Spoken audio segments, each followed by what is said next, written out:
अब जो हमारा नेक्स्ट प्रिंसिपल है वो डिवीजन ऑफ वर्क है। कल हमने करा था यूनिटी ऑफ कमांड। आज हम डिस्कस करेंगे division of work. Division of work principal क्या कहता है ये अभी हमें देखना है और इसकी प्रैक्टिकल एप्लीकेशंस भी देखनी है। देखिए, हेनरी फ्योल ने डिवीजन ऑफ वर्क प्रिंसिपल के लिए क्या कहा। हेनरी फ्योल ने ये कहा कि कोई भी काम, जो भी काम हम करते हैं, चाहे वो एक प्रोडक्ट बनाने का हो, बुक बनाने का हो, या टेबल बनाने का हो, या टॉय बनाने का हो, या मोबाइल बनाने का हो, या शर्ट बनाने का हो, कोई भी काम जो हम करते हैं उसे छोटे छोटे पार्ट्स में डिवाइड कर दो। क्या कर दो? उसे छोटे छोटे पार्ट्स में डिवाइड कर दो और वो जो छोटे छोटे पार्ट्स हैं वो उन्हीं लोगों से कराओ जो उस काम को कर सकते हैं। देखिए क्या लिखा हुआ है, division of work according to this principle. Division of work principle के according work is divided into small specialised task. क्या कहा? Small specialised task. एक वर्क है, एक काम है, उसे छोटे छोटे स्मॉल स्पेशलाइज्ड टास्क में डिवाइड कर दो और वो जो टास्क है वो परफॉर्म करेगा स्पेशलिस्ट या ट्रेंड एम्प्लॉय जो उस काम को जानता है। ठीक है, इसका एग्जाम्पल देखिए। एग्जाम्पल से ये अच्छे से क्लियर होगा। दे रखा है एग्जाम्पल, ये रहा। इन अ फर्नीचर मैन्युफैक्चरिंग कंपनी। एक फर्नीचर मैन्युफैक्चरिंग कंपनी है जहाँ बहुत सारे फर्नीचर बनते हैं। वहाँ सोफा बनता है, वहाँ अलमीरा बनती है, वहाँ पर टेबल बनती है, वहाँ बेंच बनती है, चेयर बनती है। ये फर्नीचर मैन्युफैक्चरिंग कंपनी में ये सब बनता है। अब क्या हुआ, फर्नीचर मैन्युफैक्चरिंग कंपनी में one person can be asked to cut the wood pieces. एक पर्सन से ये कहा कि तुम सिर्फ और सिर्फ लकड़ी काटोगे, यानी कि वो रोजाना आएगा और रोजाना वो क्या करेगा? लकड़ी काटेगा। एक पर्सन से कहा कि तुम उसे ज्वाइन करोगे। एक पर्सन से कहा तुम उस लकड़ी को पॉलिश करोगे और एक पर्सन से कहा कि तुम फिनिशिंग टच दोगे फर्नीचर को। अब देखिए क्या हो रहा है कि जैसे अगर हमें टेबल बनानी है, टेबल क्या है? एक प्रोडक्ट है। टेबल को हमने क्या करा? छोटे छोटे स्मॉल स्पेशलाइज्ड टास्क में बांट दिया।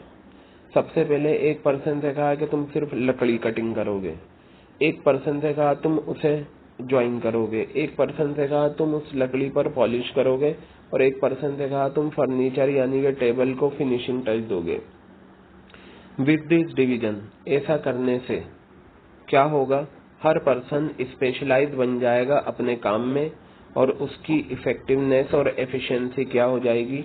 इम्प्रूव हो जाएगी। क्या हो जाएगी? उसकी एफिशिएंसी और इफेक्टिवनेस इम्प्रूव हो जाएगी।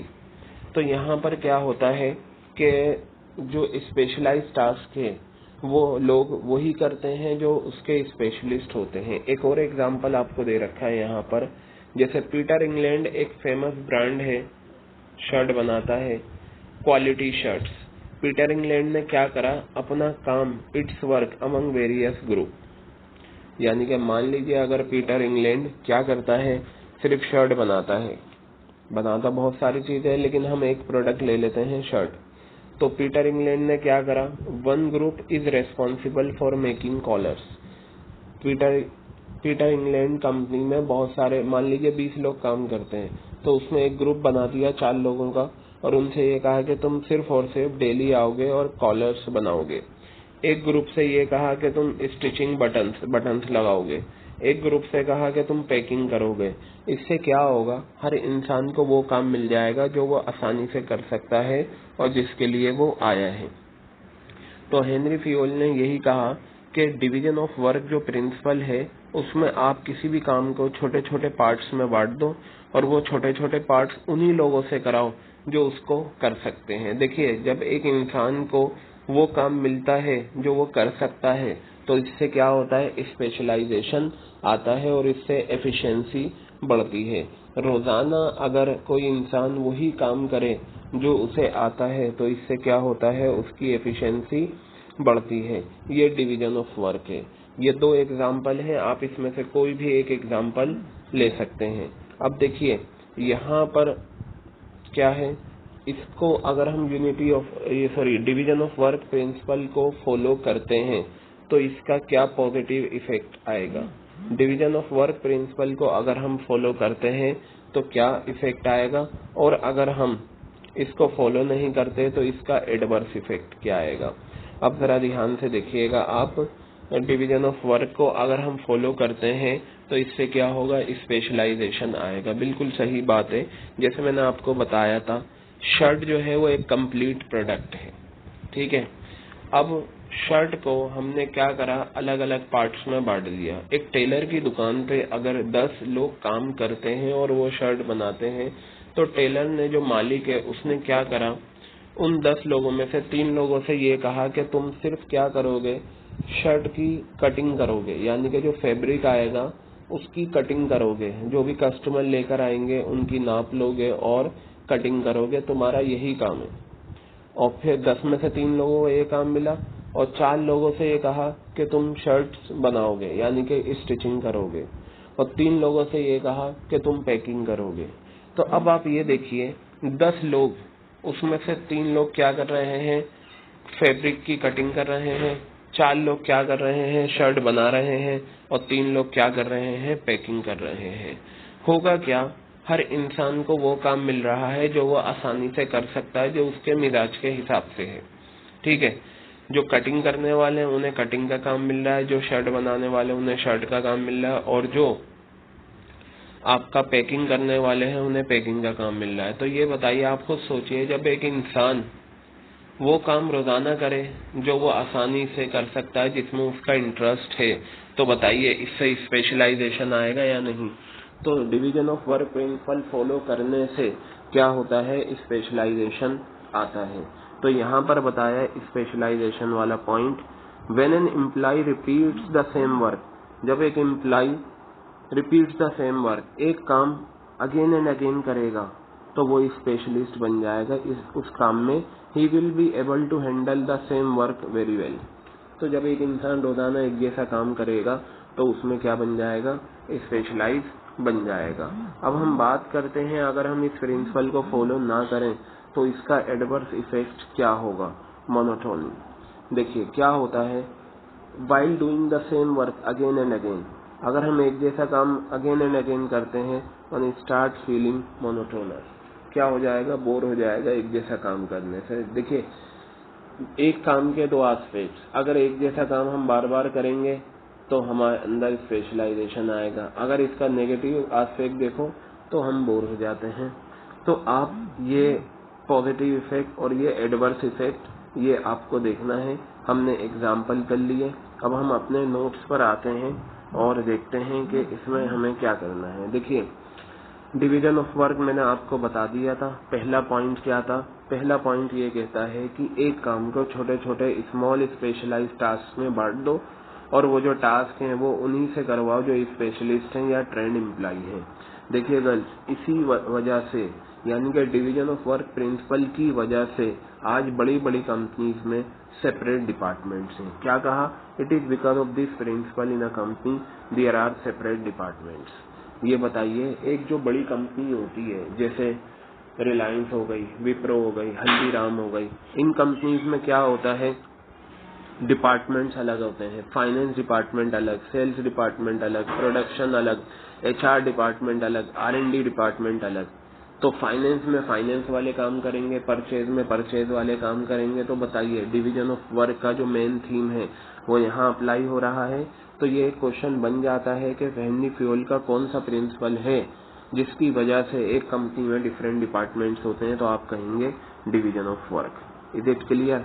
अब नीचे बताया, ये जो थर्ड पॉइंट है, this principle is applicable to both technical as well as managerial work. ये तो फैक्ट है, हर जगह हमें ये प्रिंसिपल अप्लाई करना पड़ेगा, तभी हमारा काम चल पाएगा। चाहे टेक्निकल काम हो चाहे मैनेजरियल काम हो, ये प्रिंसिपल तो अप्लाई होता है। और ये प्रिंसिपल किसी भी ऑर्गेनाइजेशन में अप्लाई हो सकता है, चाहे वो हॉस्पिटल हो चाहे गवर्नमेंट ऑफिस हो। देखिए गवर्नमेंट हॉस्पिटल्स में क्या होता है, या हॉस्पिटल में, प्राइवेट हॉस्पिटल में ये प्रिंसिपल फॉलो होता है। एक पर्सन जो है, जो आ रहा है, अगर वो हार्ट स्पेशलिस्ट है तो वो हार्ट स्पेशलिस्ट है तो वो हार्ट के जो पेशेंट होंगे उन्हीं को हैंडल करेगा। जो आई स्पेशलिस्ट है वो आई पेशेंट्स को ही हैंडल करेगा। तो बताइए डिवीजन ऑफ वर्क फॉलो हो रहा है या नहीं। इसी तरीके से स्कूल में जो टीचर मैथ्स पढ़ा रहा है या अकाउंट्स पढ़ा रहा है या साइंस पढ़ा रहा है वो रोजाना वही पढ़ाएगा। तो बताइए डिवीजन ऑफ वर्क फॉलो हो रहा है। एक कंपनी में जो एम्प्लॉय काम करते हैं वो रोजाना एक जैसा काम करते हैं। तो बताइए डिवीजन ऑफ वर्क फॉलो हो रहा है। तो पता चला डिवीजन ऑफ वर्क प्रिंसिपल कहीं पर भी अप्लाई हो सकता है। मैनेजरियल वर्क हो, टेक्निकल वर्क हो, गवर्नमेंट ऑफिसेज हो, प्राइवेट ऑफिसेज हो, गवर्नमेंट हॉस्पिटल्स हो, कॉलेजेस, यूनिवर्सिटीज, कहीं पर भी अप्लाई हो सकता है। अब इसमें देखिए बताया